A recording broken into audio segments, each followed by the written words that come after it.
ఆర్థికంగా చితికిపోయి నష్టాలతో కొట్టుమిట్టాడుతున్న ఆర్టీసీ సంస్థ ఆదాయం వచ్చే మార్గాలపై ప్రధానంగా దృష్టి సారిస్తోంది. ప్రయాణికుల ఛార్జీలను పెంచినప్పటికీ ఆర్థిక పరిస్థితి మాత్రం నష్టాల్లోనే ఉండటంతో ఆదాయ మార్గాలపై కసరత్తు చేస్తోంది. ఇందులో భాగంగా బెజవాడ బస్టాండ్లో 2 మినీప్లెక్స్ సినిమా థియేటర్ల ఏర్పాటుకు గ్రీన్ సిగ్నల్ ఇచ్చింది. దీని ద్వారా దాదాపు 3 కోట్ల వరకు సంస్థ ఆదాయాన్ని సమకూర్చుకుంది. ఇది మంచి ఫలితాలను ఇస్తే రాష్ట్రంలోని అన్ని బస్టాండ్లలో వీటిని ఏర్పాటు చేసి ఖజానా నింపుకోనుంది. ఏపీఎస్ఆర్టీసీ పీకల్లోతు నష్టాల్లో కూరుకుపోయింది.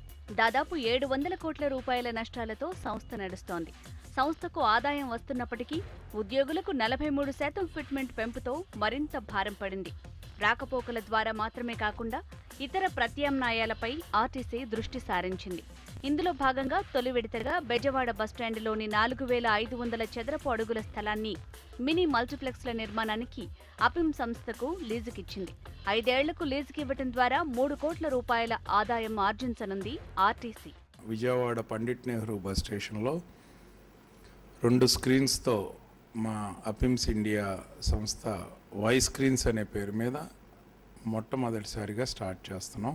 సంక్రాంతికి సినిమాలు ప్రదర్శించడానికి వీలుగా యుద్ధ ప్రాతిపదికన ముందుకు వచ్చి చేస్తున్నాం. పండిట్ నెహ్రూ బస్ స్టేషన్ కాకుండా మేము 664 మండలాల్లో బస్ స్టాండుల్లోనే కాకుండా ప్రైవేటు పరంగా ప్రైవేటు వాళ్ళతో కలిసి మొత్తం 1000 స్క్రీన్స్ మేము ప్లాన్ చేసాం. ఇది విజయవంతమైతే రాష్ట్రంలోని అన్ని బస్టాండ్లలోనే కాకుండా మండలాల్లో కలిపి 660 స్క్రీన్లను ఏర్పాటు చేయనుంది అపిమ్స్. దీని ద్వారా సంస్థకు ఆదాయం రావడంతో పాటు నష్టాల నుంచి బయటపడొచ్చని అధికారులు భావిస్తున్నారు. మల్టీప్లెక్స్ల తర్వాత షాపింగ్ మాల్స్, కాఫీ షాపులను ఏర్పాటు చేయడానికి గ్రీన్ సిగ్నల్ ఇవ్వనుంది ఆర్టీసీ. కొత్తగా నిర్మిస్తున్న థియేటర్లు వచ్చే సంక్రాంతికి సందడి చేయనున్నాయి.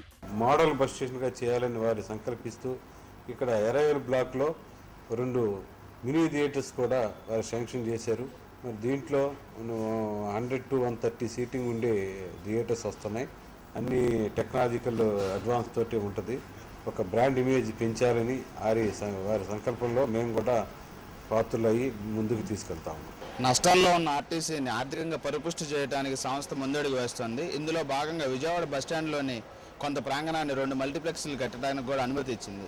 రానున్న సంవత్సరపు సంక్రాంతికి అందుబాటులోకి రానున్న ఈ థియేటర్ల ద్వారా పెద్ద ఎత్తున ఆదాయం కూడా సంస్థకి సమకూరే అవకాశాలు ఉన్నాయి. రాష్ట్ర వ్యాప్తంగా కూడా ఇదే విధంగా సంస్థ ఆదాయాన్ని సమకూర్చే వైపు అడుగులు వేస్తే ఆర్టీసీ మనుగడ కూడా మరింతకాలం ముందుకెళ్లే అవకాశాలు ఉన్నాయి. కెమెరామెన్ కిరణ్తో శ్రీకాంత్, HMTV, విజయవాడ.